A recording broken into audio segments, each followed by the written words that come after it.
Welcome to the 19th episode of Header Footer Presents. I'm your host, Rene, And I am your co-host, Constanza. and today we will be talking about the things that happened in 2023 that caught our attention. But first, let's hear about the Header Footer Gallery. Header Footer Gallery is part of the New Media Caucus and is dedicated to promoting the creative output of our members by situating their work in thoughtfully curated exhibitions that take place across our entire web presence. New Media Caucus is an international nonprofit association formed to promote the development and understanding of new media art. We represent and serve artists, designers, practitioners, historians, theorists, educators, students, and scholars. Recognizing new media art to be inherently interdisciplinary, multimodal, and evolving, we support and advance a wide range of inquiry to catalyze further evolution of the field. The New Media Caucus is committed to extending and sustaining the diversity of our community, board, and membership, to promote an environment of equality, inclusion, and respect for difference. We prioritize inclusion as an ongoing collaborative process of growth that we continually address both within the caucus and in our field. Okay, so with all that taken care of, let's talk about all these things that happened and things that caught our attention in 2023. A lot of things happened. Some of them are still being set in motion. And well, what do you think? How did you feel? Let's talk about that first. Like, how did you feel about 2023 in general? In general, 2023 was good to me, right? In many ways. In the art world, I think a lot of things happened that some of us predicted, like the NFT crash, and how others predicted the AI changes. You know, they keep changing and advancing in some form or way. We also had, we're also going to talk about immersive experiences, which it seems to be popping up everywhere we go, especially in New York City, where I'm in. Um, I don't know about you, Renee. And we'll talk about some projects we also had this year. So in all, 2023 was pretty much like 2022, except, there are some good things and some not so good things too. I don't know. No, that's an accurate thing. I think. Well, in my case, 2023, it's not as been good or bad. I think the best descriptor I can use myself is intense. Intense. That's a really good word. 2023 has been a ride between exhibitions and other things with like my job hunt and personal things. It's been one of the wildest years. Like, I'm happy with things, but also I would not like to relive this year. It's been the wildest thing yet. Yeah. Okay. Yeah. Sure. And in terms of the arts, like you said, like we've seen like a few things that I like to say that everybody loves saying "I told you so," and I think that we get to say that this year. Yeah, About a definitely. lot of things. There's been some interesting developments. This year I didn't travel as much, so my chances to see exhibitions were certainly more limited. We did go to a few things, but in general, this was more of a bunker down and just do the work kind of year for me. Do the work. Yeah, Yeah, definitely. so it's been more like that and like just work, work, work, right? But it was good. It was good. It was interesting. It was crazy. Some things I hated, some things I loved. In general, I think it was an interesting game. Anyhow, so the first thing I want to talk about is these immersive experiences. Even though I have the AI tab open, first of all, we were talking about like, well, I was looking on YouTube, on Facebook, and this thing came out because it's happening right now in Puebla. This Van Gogh experience, right? And it's being framed as an artistic and cultural thing. Now, it's not. But the thing is, we have to talk a lot about a lot of things. But the first thing I think we should talk about is the origin of this nightmare. And that thing is called the Museum of Ice Cream, which happened in New York. I don't know if you had the opportunity to go there. Oh no, definitely would not step one foot in there. Oh, I would have gone just for like morbid curiosity. No. Well, you're the designer of exhibitions, so it would make sense for you to go, but I have Yeah. zero tolerance for these things. I mean, want to tell us why? Tell us why. Okay, yeah. Perfect. I could write a whole essay about this. Hmm. Um, so one of the first experience that I've had with an immersive exhibition or interactive exhibition too, which are different by the way, was with the Art Tech House um, location that is actually a part of Chelsea Market um, in that area of New York City, right, of Manhattan. And Hmm. so I went and saw one of Refik Anadol's works. And I know we've spoken about Refik Anadol's Okay, works this is a bit of prior tea. in other episodes, but in any case, what I can say in general about other immersive experiences that I've seen, kind of like the art tech house one that I saw, is that they seem very shallow. Um, it's very, we've talked about this a little bit prior to this podcast, right? Is that they're shallow, but also they are curated specifically for Instagrammable moments and for people to post on Instagram, essentially, right? And so the whole idea behind creating these experiences for social media really alienates, to use a Marxist term, it really alienates the viewer from actually experiencing something authentic, right? Or something engaging. Because honestly, when I had my experience of going to the Art Tech House exhibit, which they do various times throughout the year and new ones as well, is that everyone was on their phone, taking pictures, taking video, and while some were in more in a contemplative sort of stance or, experience it in a contemplative way, we can talk about the technological sublime if you want. Mhm. This just wasn't what I was hoping to see, right? And sadly, the rise of immersive experiences um, has gained a lot of attraction in New York. They've had the Van Gogh immersive experience. They now have the Gustav Klimt immersive experience, among other ones that have popped up. And one last thing I'm going to say about the Van Gogh experience, which I've had many students talk to me about, is that they all mentioned how the Van Gogh immersive experience was interesting in the sense that you got to see all these different aspects of Van Gogh's life, about his artwork and things like that, except that it was very overwhelming because a lot of the images, a lot of the videos and artworks are in a flat, two-dimensional, you know, projector, right, or a screen that where the images are being projected on. And the thing that I was mentioned, just to finish off in my part, is that Van Gogh's work is actually not well equipped for these immersive experience. The reason why is because Van Gogh, back in the 19th century, early 20th, he used this technique called impasto. So this is a little art history lesson. And among other techniques, but this is when he layered a lot of paint under his on his palette knife, on his paintbrush to create these three-dimensional three-dimensional um, look to his artwork. So if you actually stare at one of his works of art from the side view or the profile view, you'll actually get to see how much paint is um, is put on to the work itself, right? There's a really good one. Yeah, so choose whichever one you want. But this is a really good example of how much the paint he used. And so what I concluded, and what I was telling my students is that it's a very shallow way of experiencing art, not the most accurate way of experiencing art. The other thing that I'm just going to finish right now, because I'm going on a rant about these things, is that scale. Scale is important. And you don't get the sense of scale of the actual works of art because everything is blown up into giant projections, into giant screens, right?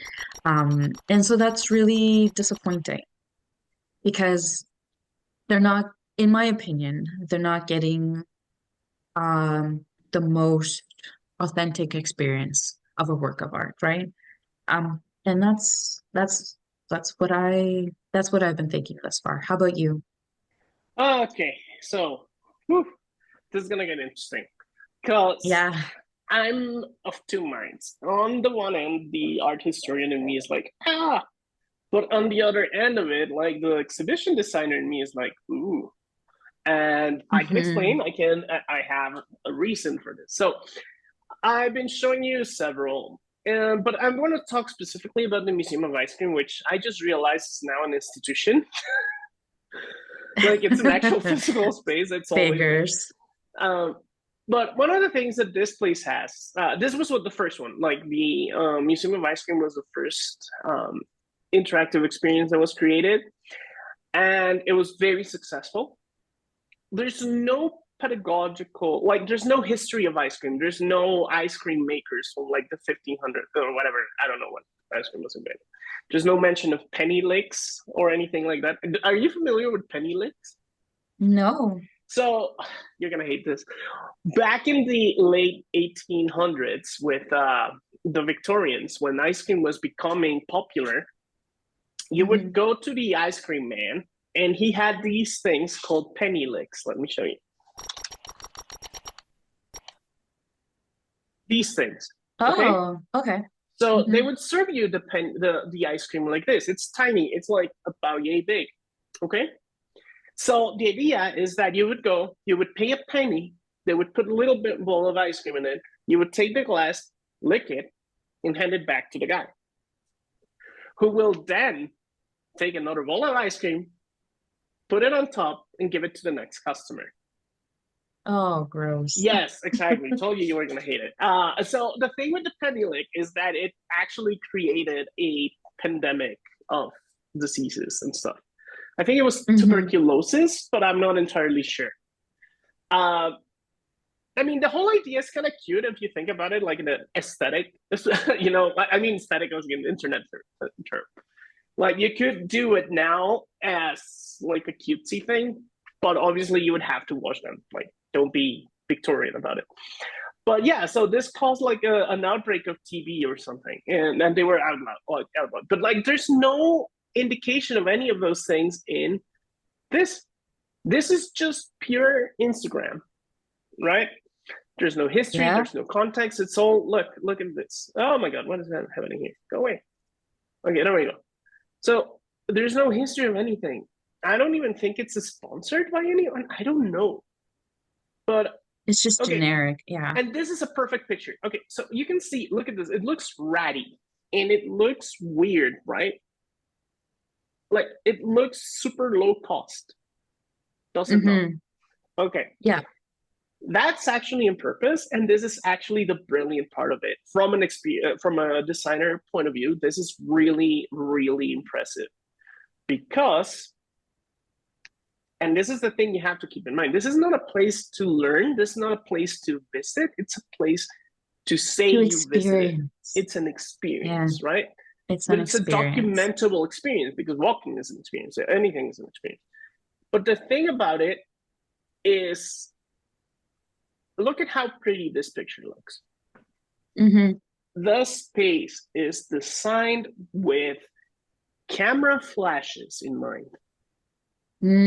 Okay. So the whole point of this is that it looks terrible in real life, and it's only through the mediation of the phone that it actually Yeah. becomes what it's supposed to be.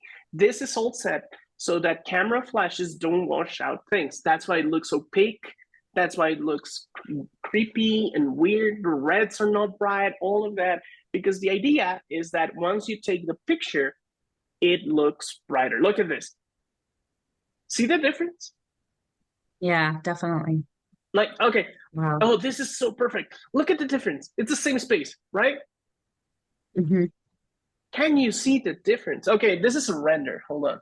But they still took the pictures. Oh, there we go. See how different it looks. Yeah, So, definitely. yeah, My that's all question is, because it's assigned. Yeah. my question is a philosophical one, as always. What is the effect on our day-to-day lives when everything is curated, or seemingly things are now curated for social media and everything is mediated by the phone? I'm curious what is going to happen to the future in the future of art. Well, this is ironic because I think in that aspect, the ice cream museum is the more honest one.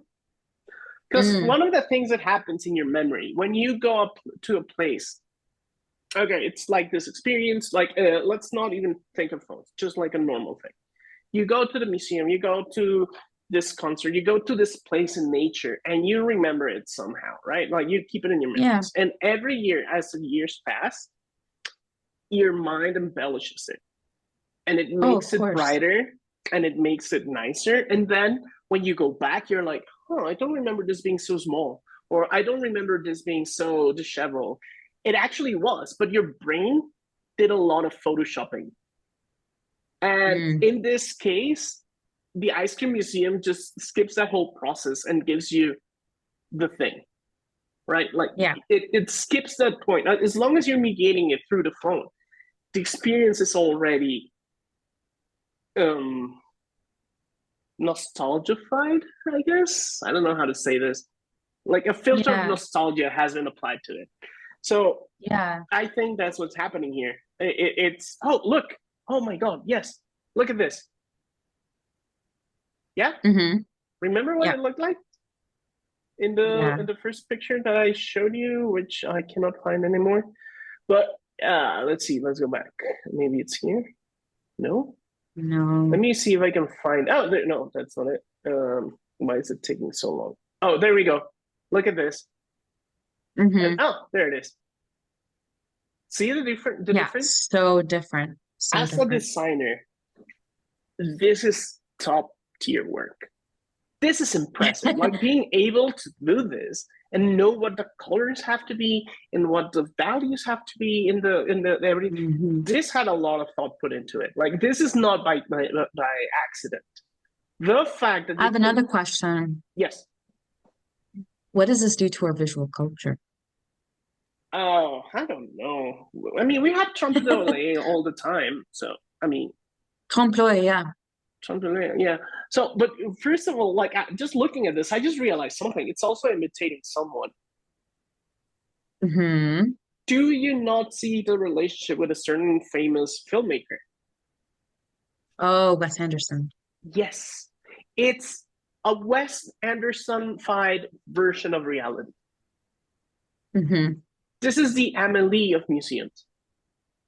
For those that don't know, I hate Amelie, that movie. I absolutely detest it. I truly believe that Amelie could not live in human society. She would die. Um, regardless of that, it's imitating that feel of this nostalgia and this how do I put it? It gives you that feeling of home, and I think that's what Of they're doing. home.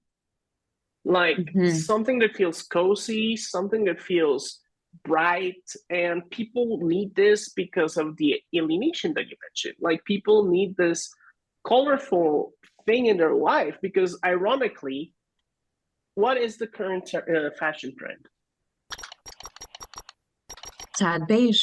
Sad Sad children. beige. Yeah, sad beige or sad by Werner Herzog. Uh, but she mocks this. Like this lady has become famous, and Werner Herzog has actually responded to what she's doing. But this is a real aesthetic, and this is actually we can talk about this is an actual aesthetic that Yeah, yeah, has yeah. like this is It's a the total whole interpretation. minimalism. Yeah, it comes from the whole Scandinavian minimalist design.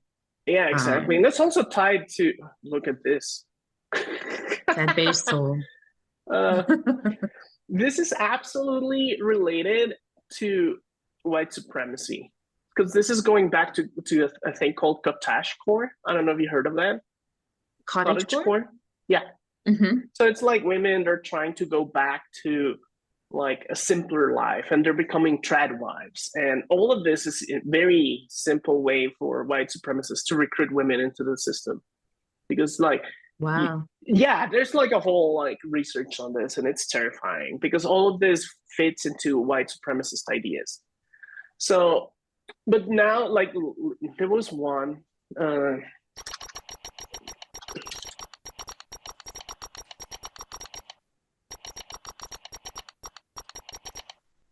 There was this one, this woman, yeah, this one. She spray painted her toddler's things into her sad beige aesthetic.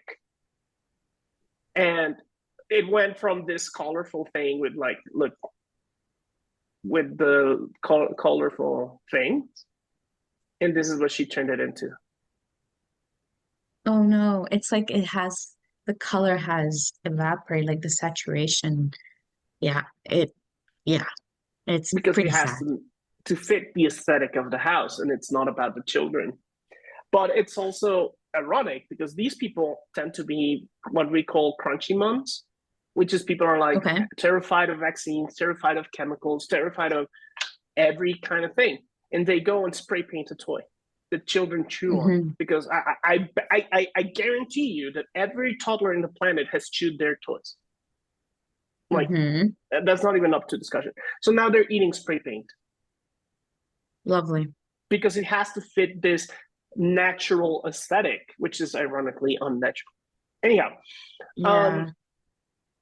this is the whole thing. Like people crave color. They're trying to get these things, and yet our current aesthetic, especially in the upper classes, is this, which is also cosplaying poverty, Mm-hmm. right? Like glamping. Have you ever heard of that? No. Mm, you're gonna love this. When you say that, you mean I'm not. Oh, yes, I Glamping. have heard of When you this. go Yeah. camping, but it's really just a hotel.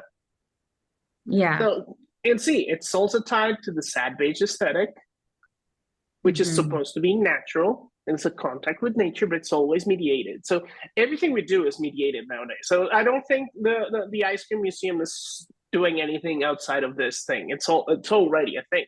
And if you think Maybe about it, like, it's hmm No, what I'm saying is that you have a really good point. Everything is mediated, and the ice cream museum is just capitalizing, haha, on with something that already exists, a new reality that we have. yeah, have you heard of this?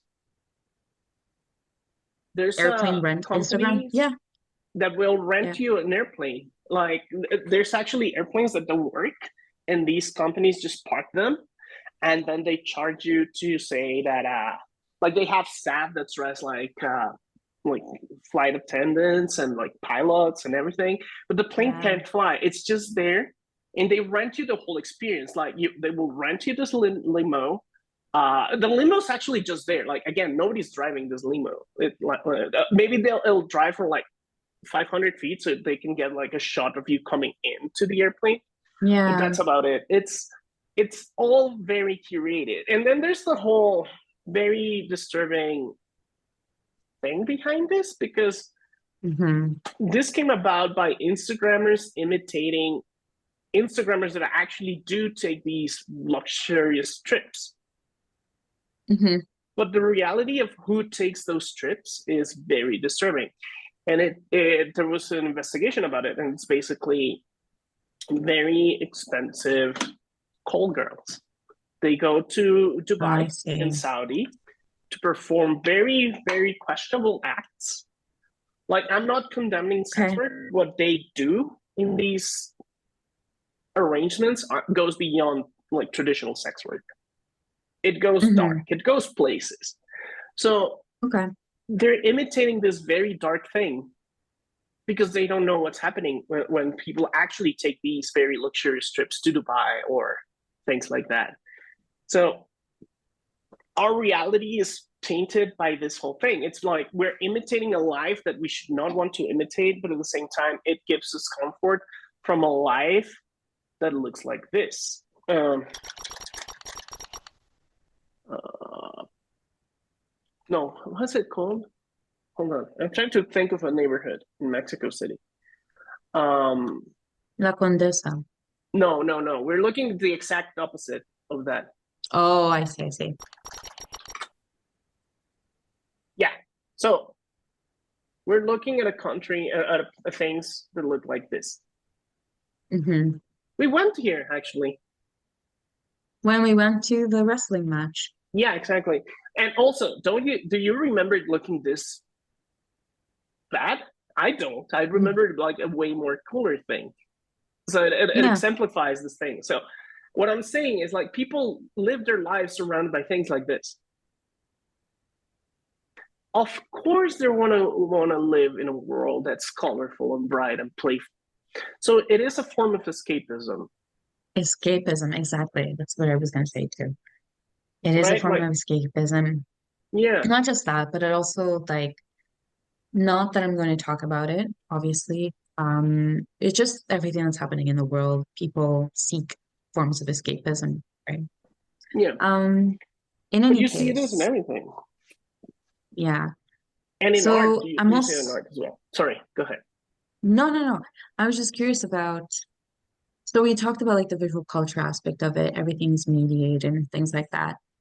But another form in which visual culture, but also like art has changed was with the NFT craze, which Oh has God. recently crashed, right? Um, just how people interacted, build relationships, but also transactions of art had become very different. So I was wondering, yeah, perfect. This is a fantastic article. It really breaks it down, actually, sort of what are NFTs, because many people are still very confused about what NFTs are, understandably. Um, so what are NFTs? What happened with the craze? Who was buying or trading? And finally, why the crash happened. But also, it talks about the future of what's going to happen with the rest of this sort of industry, right? I don't know. What do you think about this? The crash that's happened? It was foreseeable. I mean, the quality of art was not there. Like you can see it here. Like it's just replacing over and over the images and like just making Yeah. variations. So there was no actual art in it. It was generally done by computer. And you could write a script and have something. All you had to do was create 15 faces, 15 mouths, 15 eyes, 15 hats, 15 shirts, 15 bodies, and you could get an NFT edition of like 100,000 uh, different, unique, on non-duplicated tokens. Um, so that was the first problem they had. It had no value beyond what it was assigned to it as a collector's item. But like when I talk about collector's item, I'm speaking like I can't see it, like stuff like oh my god, No. well, magic cards or things like that. But even magic cards, you can play with them. NFTs, you cannot do a thing with them, right? Like there Hmm. was supposed to be like video games for them, but like every single one of them burned and crashed. Actually, this one, the apes, they actually released a video game, which is in itself an achievement because it's terrible. And it's one of those things where it's an endless runner. For those who don't know what an endless runner is, basically it's a video game where you keep running straight in a line. Well, not in line, and you're trying to avoid obstacles, right? Like kind of like Flappy Bird. You remember that one? Hmm. So kind Well, of like Super Flappy Bird, Mario. or Super. No, because Super Mario has an actual goal at the end. You I see, jump I into see. the flag and it ends. Endless runners Oh, never that's fair. end. That's the whole thing, and it eventually gets very hard. So what they did is they did this Ah, thing, and then they tied it to another NFT. And the idea was that the highest winner, the highest score, so whoever got the farthest, um, would get this very expensive NFT. And because this is programmed by literal monkeys, um, they stored the seeds for the game. The seed is what makes it random. Well, random because there's no true randomness in computers. Um, and what happened was because it's stored in local memory, you can read it. If you can read it, you can decompile it. If you can decompile it, you can predict. Well, not predict. You know what the map is going to look like. So people yeah. had like the whole map ready, so they could just write a script that would react and just go and solve it immediately. So they Hmm. had to cancel their own awards because it was being hacked, which is it's one of the things that they keep saying, like code is law, and NFTs cannot be hacked, right? Hmm. And so that happened, and it was very, very hilarious. Then the whole thing with Bitcoin itself, Bitcoin is incredibly unstable. Like a few days ago, it went up down in 3 seconds, 7%. And then it went up, and then it went down, and then it went up. And it's because there's this guy, Paulo, who runs FTX. No, not FTX. FTX is gone. Tether. Tether is the only thing that's keeping Bitcoin together right now. It's a thing that's supposed to be like they have one Bitcoin for every dollar, or the other way around. And basically, it's like a stable coin, they call it. It's a stable exchange. Anyhow, all these things are connected. And what it does is he just keeps making coins.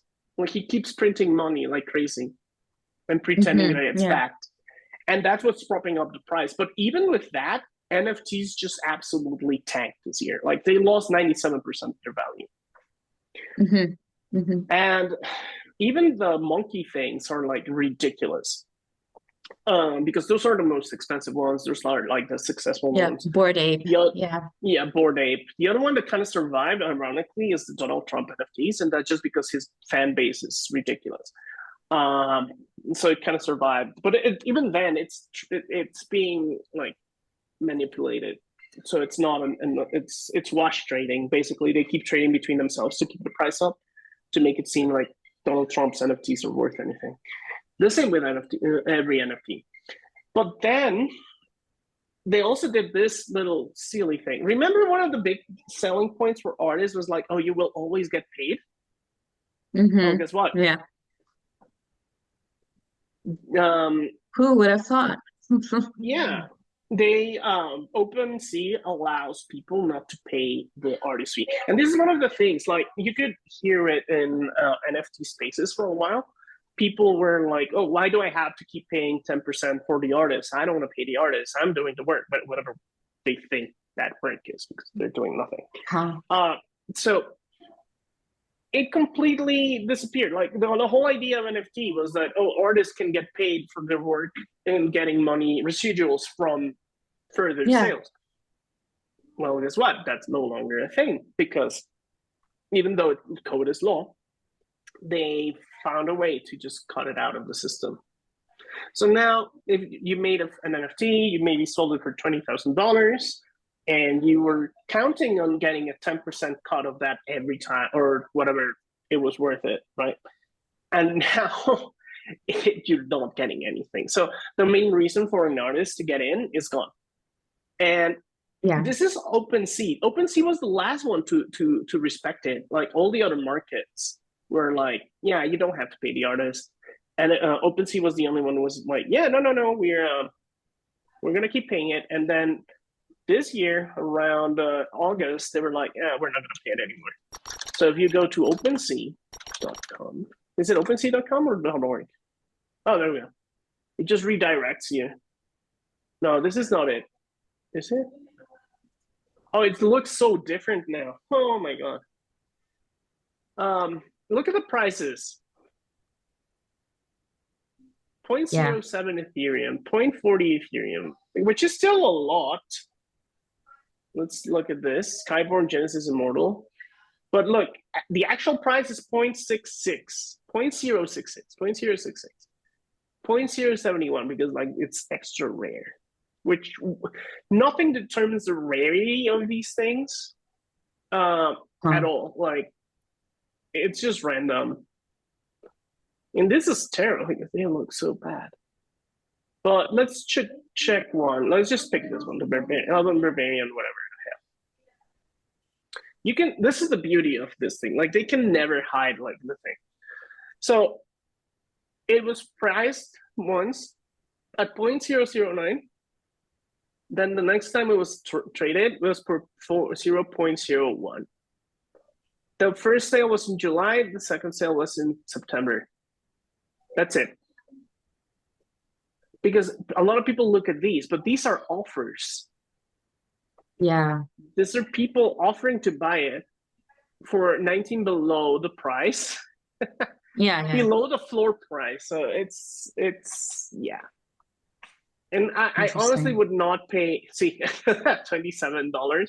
I would not pay $5 like ever. They have no use. They have no utility, as they call it. Yeah.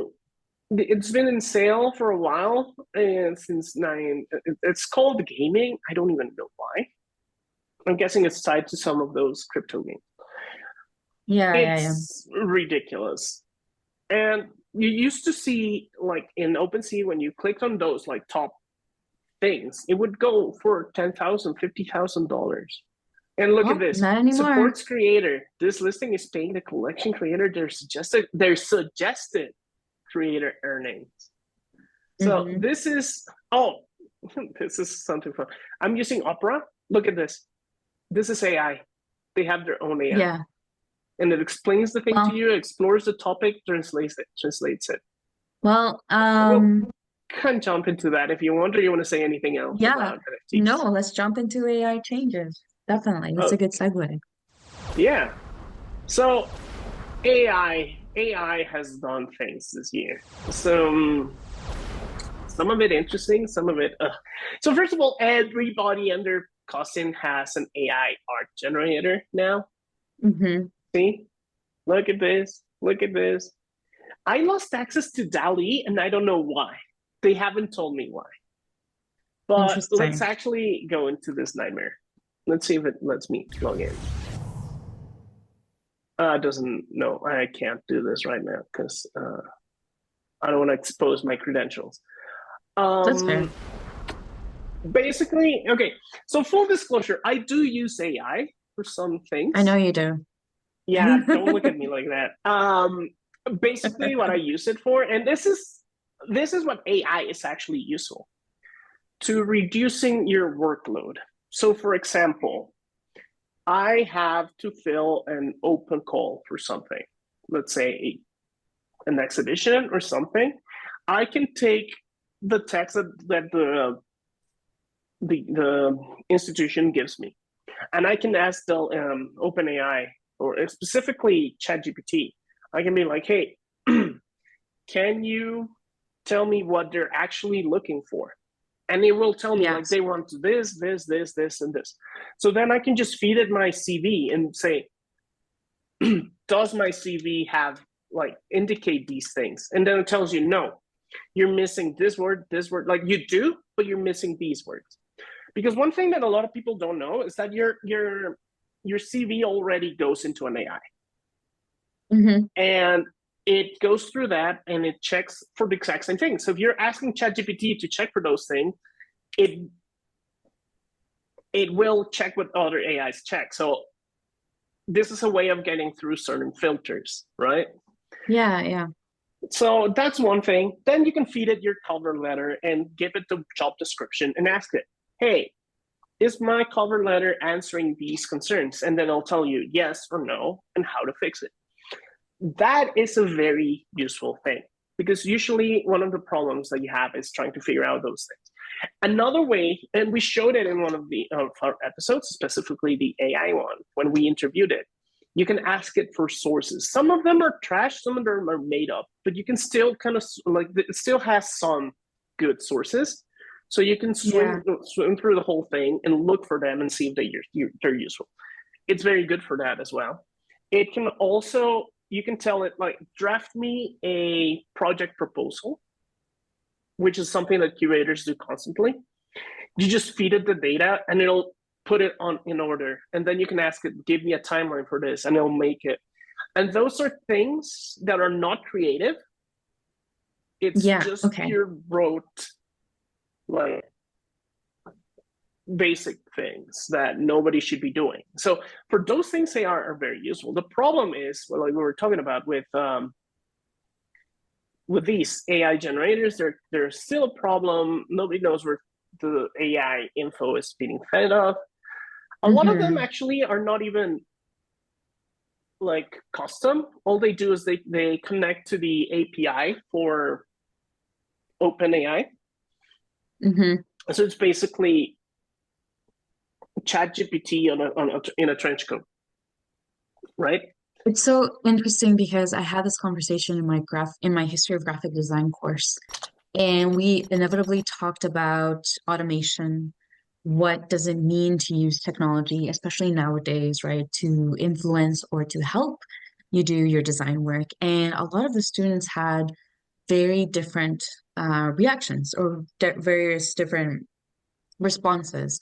Many of them thought that it was just terrible, that it was going to eliminate jobs for designers and artists, while on the other hand, other people thought about it more as a tool, something as if something to make work more efficient, which sounds very similar to what you've been talking about, right? And to make work more efficient as a tool, but that does not take away the creative aspect of the job that the student or the person or the designer is doing, right? Which is very interesting. So when we think about AI and other technologies as a tool for efficiency, for automating, min, small tasks or tasks that no one wants to do, then in that case, AI can be definitely something that people can engage with, right? But Mhm. to say, and this is something we talked about with the AI episode that we talked about, right? It cannot replace creativity. It Mhm. doesn't matter what you feed it, it will spit out the same data, sort of amalgamated from the input that you have given it, right? Yeah. Um, so that's having conversations with students, I think, is one of those things that really opens your mind to thinking, well, how does the future generation actually think about all these things, right? Yeah. Um, I don't know if you've had that conversation with your students either. Yeah, we have, and there's like a lot of things you can do. Like for example, one of the biggest like cool things is this upscalers. This is a Mm-hmm. really handy thing. So you feed it the picture like this, and this is like a crappy picture. Maybe you got it from like a 1990s website. You tell the AI to upscale it, and it ups the definition. So this is very useful, for example, for designers. One of the biggest troubles you have as a designer is you ask your client for the logo, and they send you a PowerPoint with the picture embedded in it. So it's already compressed to beyond depth. So you cannot Yeah, yeah, use yeah. that. And it used to be like a pain because you would have to redo the whole thing yourself. So now what you Mm-hmm. can do is you feed it into this AI and tell it, hey, upscale it. And the simpler the picture is, the better it is at it. So like look at this. Like it goes from absolute trash to it's okay, right? Yeah. But it's still like a problem. But it can help. Look at this. It can Mm-hmm. fix those images. It can give you like a little bit of a higher resolution and all that. So these things can be really good for designers, for artists. You have a reference, you can enlarge it. Or if you had an image that you made like ages ago and you found it and now it's like so tiny because of how formats changed, you can feed it to it and be like, hey, you fix it. And that's fine. That's actually pretty good.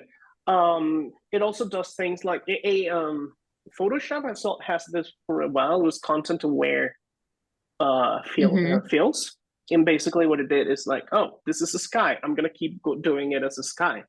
So it replaced a lot of the cloning that we used to do by hand. So those things Yeah. actually sped up your process as an artist, as a photographer, as an illustrator, I think. So there are uses, and they're starting to come up. And I think it's a good thing. But yeah, again, like AI has always been this thing. Like we can replace people, or we cannot replace it, and we just use Yeah. it as a tool. And one of the funny things is that AIs, you know what's one of the best jobs for them? Mm. CEO. It's very easy for an AI to take the decisions of a CEO and like do them. Obviously, Hmm. with how terrible CEOs tend to be, you would get like hyper capitalism times five. This just But it's reminds me of the funny whole, that it replaces yeah, them it so reminds easily. me of the Microsoft AI that was a Twitter AI, right? And how it didn't take very long until it learned all these racist, things prior to Oh, Twitter you becoming just X, reminded me right? of something. Yeah, and so it's, how easy it is for you to train an AI with a system that already exists, but it regurgitates all of the stuff that it's learned, right? So I think that's fascinating. And then they had to forget the name of the AI from Microsoft. In any case, um, Yeah, and so they had to call it back and discontinue it, and then they made a more, a safer AI afterwards, right? They didn't have all those issues. But I thought that was really interesting. It reminded me of what you were talking about. So Yeah. How do I close this? Oh my God, I hate uh, this. it's Paywalls everywhere. unclosable. Yeah. Yeah. Supposedly it says it's free. Thank you, MIT. This is ridiculous. Okay, I need to find another one. So there's this thing, it's called data poisoning, and Uh-huh. every like uh capitalist enterprise is terrified of it because we're finally fighting back. I actually proposed a project of this, it didn't go anywhere, but data AI Oh poisoning, yeah, I it's remember now. lovely. So what it does is, as an artist, you can run through your art through some things, through a software that introduces certain characteristics to the file that the AI Mhm. can see, but not you as a human, right? Okay. And so what it here, let's see if this one works. There we go. It feeds the AI the thing, and then when it looks at it through glitches.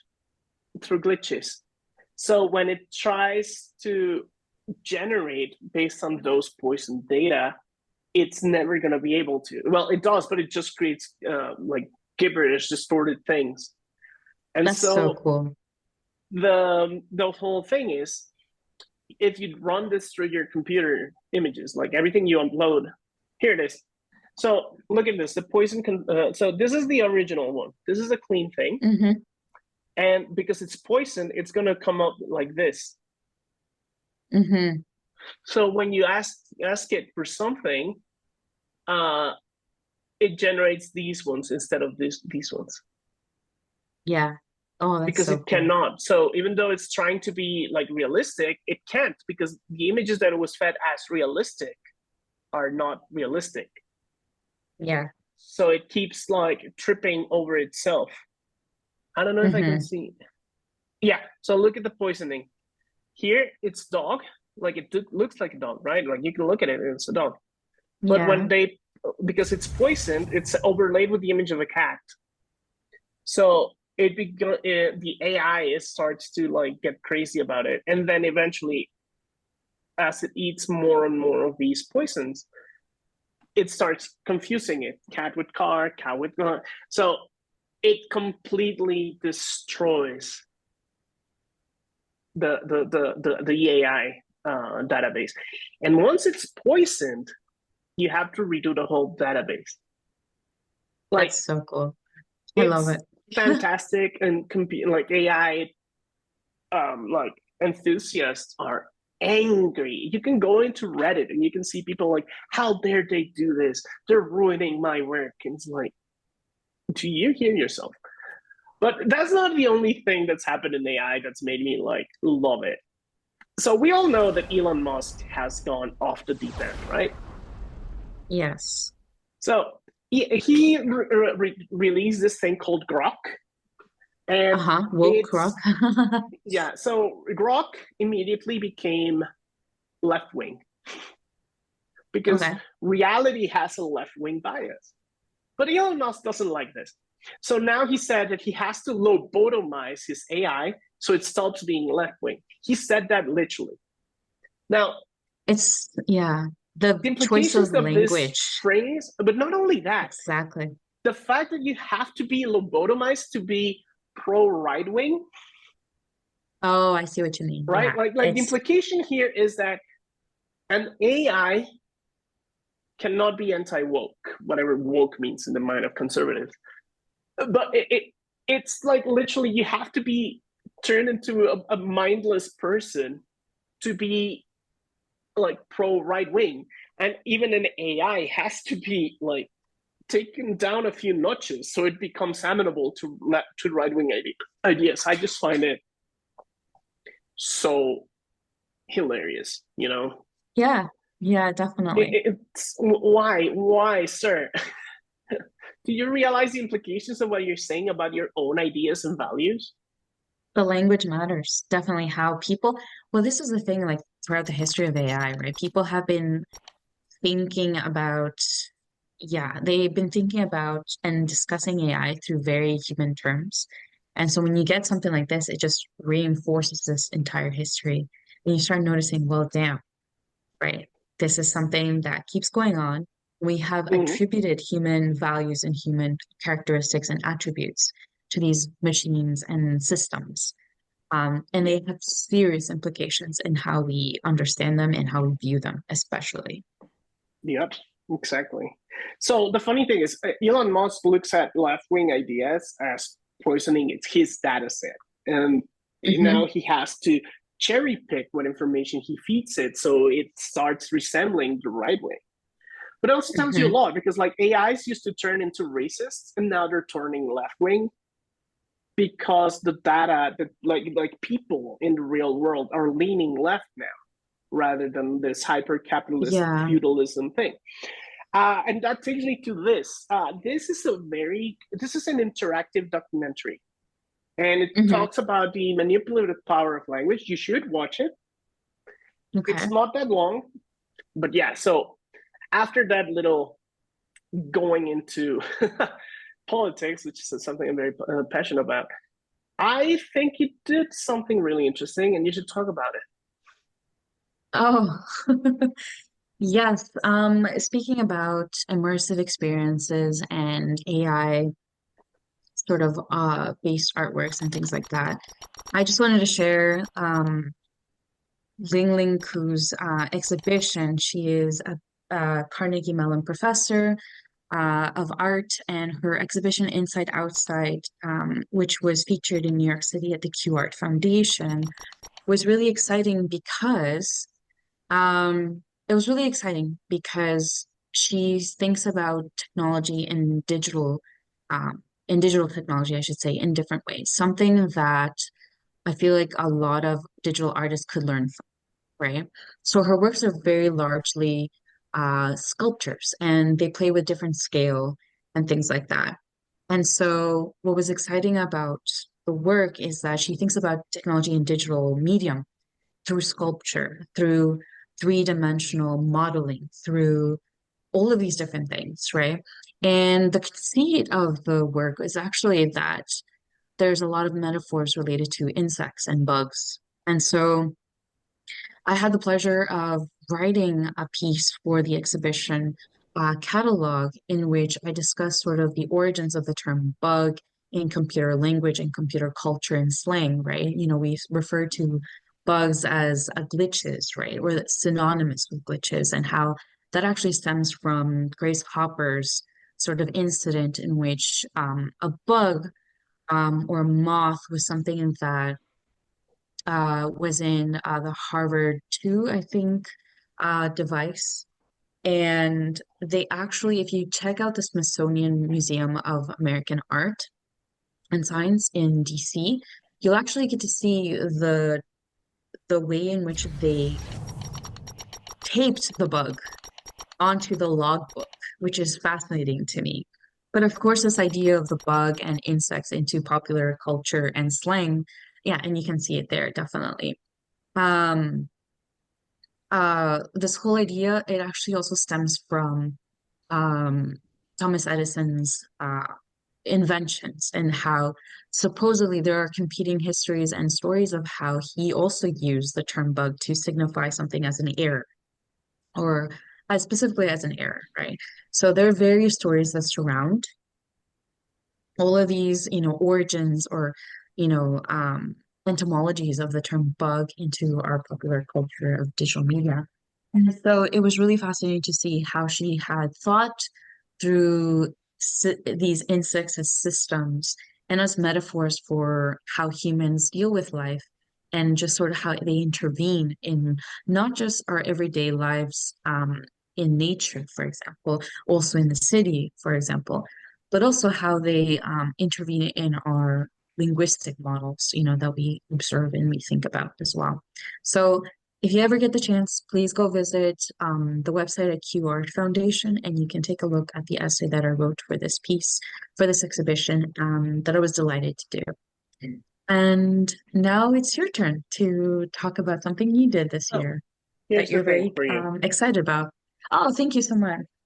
There you go. So I'm gonna do something. Let me see if I can get it to work. No, this is not it. There's a way to generate a QR code so people could like Okay. uh share it, but I cannot find it.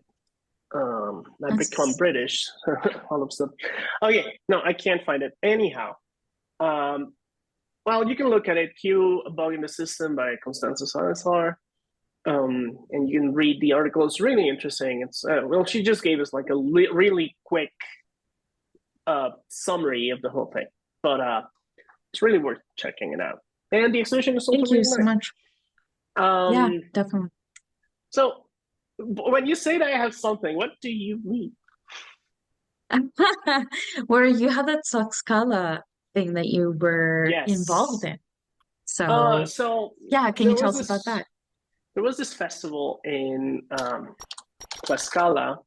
Tlaxcala is a state in Mexico. It's one of the small states. The joke is that it doesn't actually exist. Okay. Um, but it has like a long history because there were some of the people that fought against the Aztecs even before the Spanish came in, and then they joined the Spanish in the fight against the Aztecs alongside like 10,000 other people. The one thing that Hmm. everybody forgets is that the Aztecs were not the good guys. They were an oppressive government, and every other group around them hated them because they're basically the U.S. of Mesoamerica.